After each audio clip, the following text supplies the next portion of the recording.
wonderful people. I want to talk to you about having more ease in your life. I'm so into making life easier that I even wrote a book, and it's called EZosophy. And it's the art and wisdom of easy, or at least easier living. And the whole thing started out back in the 80s when I gave a talk about life in it, and there were 7 vows. And if you haven't heard the 7 vows, I'd like to share them with you today. So the first vow is, let me open my book to the right one. Well, I can tell you what the first vow is. It's, I will not make life hard. Because making life hard is a decisional thing. We make life hard, and then we suffer about it, and we believe that life is hard. And while life is hard, it's not always hard. Not everything is hard. It's not hard all the time. So life can be hard, but life can be easy too. So when you say life is easy, it's got just as much power as life is hard. Life is as easy just as many times as it's hard. And a lot of whether it's easy or not depends on our perception of what's going on. For example, you might think it's hard to pack, but if somebody says, you know, I'm going to give you $1 million to pack, would you think it was hard? No, you'd be jumping up and down. You'd be so excited you wouldn't know what to do. It's all in our perspective. So vow number 2, I will say no.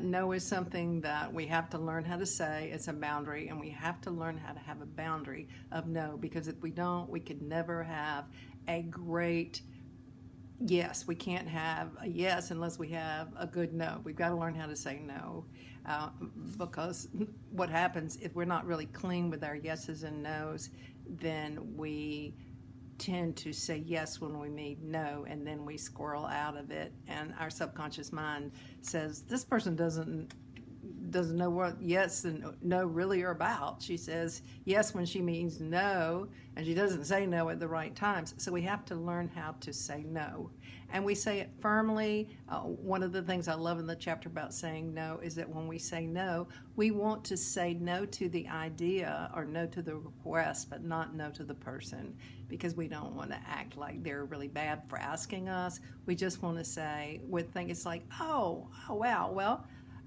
thank you for asking me, but that's not something that I want to do right now. Or that's really a good idea for you. I don't think I want to participate in that right now. But we want to say no to the idea. We don't want to get surly and upset with the person. Number 3, vow number 3, I will not feel sorry for others. There is a difference between feeling sorry for someone and being compassionate. Compassion is about standing with another person and walking with them through a difficult time, but knowing that they are powerful and that they can get through it. Feeling sorry for someone is, I don't see how in the world they're going to make it, and I'm better than you are, and you've got such a tough lot. And it doesn't add anything vibrationally to the person.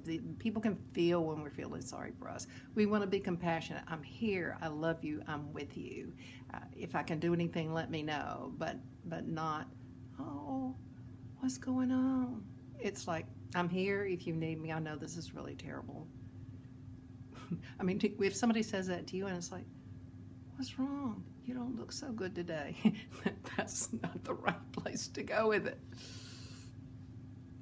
I will not criticize others. Now, criticizing others is something that we stop doing as we spiritually evolve to them. But what we do is that we criticize them in our mind. We have these thoughts about, oh, this person this person that. And so we want to look at our minds and remove this criticism, because it's a subtle attempt of our ego, again, to project the guilt that we have onto someone else. If we find ourselves criticizing someone internally a lot, what we need to do is turn around, look at ourselves and think, what is going on in my life that makes me want to blame someone else or look at someone else's faults? What's hurting in my life that I need to address? And then we can address it, and we notice that when we address our own inner hurt, guilt, whatever, shame, whatever's going on, we don't focus on other people. We don't focus on their stuff. The next one is, I will care for my body.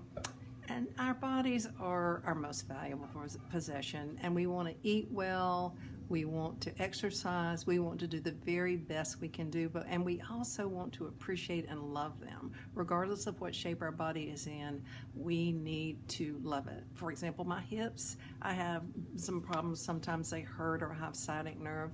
what I need to do, rather than say, oh my gosh, my body's giving out, I need to say, I'm so thankful for everything you've done. My hip, thank you so much for getting me around, for helping me move and ride bicycles and sit down, and all that you've done, and just lavish that appreciation onto my hips. Now, that doesn't mean that I might not do something to fix hips, or I do exercises to stretch my hips, and I do yoga, and I do all those things, but I also want to be sure that I appreciate my hips, or appreciate any part of my body that maybe is hurting, or if I'm overweight, I want to appreciate every single bit of my body, because our cells are listening to us, and we want to give our body good, nurturing information, especially mental information.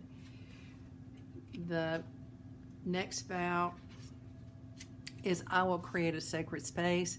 One, we can create a sacred space in our mind, and that is to find a peaceful thought is a sacred space.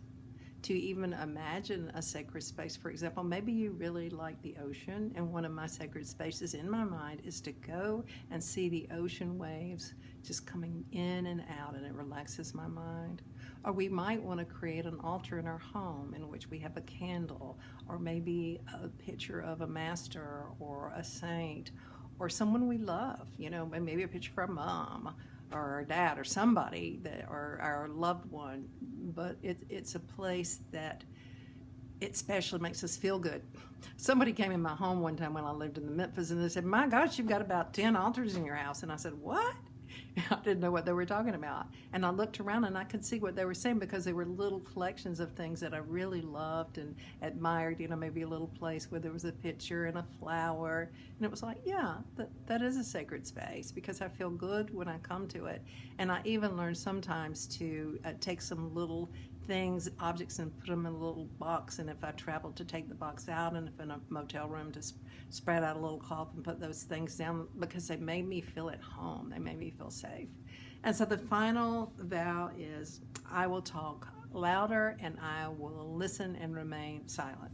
So what is I will talk louder? I will talk louder means I will speak out. I will speak up. I remember one time when I was with a group of people, and they were very racist, and I really don't like criticism myself, but I had the braveness to stand up and say, no, that's crazy, the talk that you're talking like that. And so we have to speak up. Things are important. Now, we don't need to talk louder about complaining or practicing bitchcraft, as I call it, where we bitch about everything. But what we need to do is stand up for ourselves, speak louder, and not speak in such a low voice that people have to keep saying, could you speak up? I can't hear you. And then the other side of talking and speaking up and speaking out and not being ashamed to have an opinion, the other side of that is being able to deeply listen. It is a high gift of altruism to listen to someone without trying to figure out what you're going to say, have them shut their mouth so you can say something else really quickly. So we can it's almost like we have to practice it, because our culture doesn't support that. It really supports us getting in and saying what it is we want to say and finding that opening. But listening in a sacred sense, if we sacredly listen, then we not only transform our lives, we transformed others' lives, because we find out things that we never would have found out if we had just continued to talk and talk and talk and talk and talk and talk. Oh, yes. So this is Easy, Ann, and I hope you're having an easy day, and that you remember for sure my favorite thing to say on all my videos, and that is that I love you.